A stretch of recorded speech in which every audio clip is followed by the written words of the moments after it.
One interesting question, because I've actually gotten 2 calls this week about this, is just you talking about starting these conversations. Well, what about the conversations at home before we even start this journey? I've had people call this week and say, "We're gonna have a family meeting this weekend.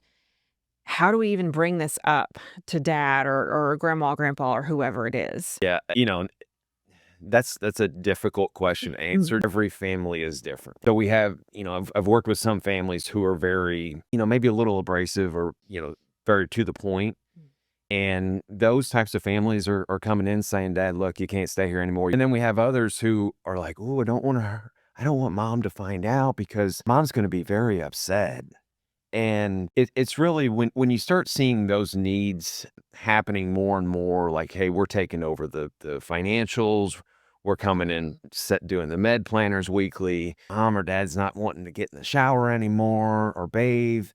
When you're starting to see those signs, it's best to approach and say, hey, we know you're able to do 90% of this, but it's the 10% that we're really concerned about. We don't want something to happen to you, and just again having that conversation.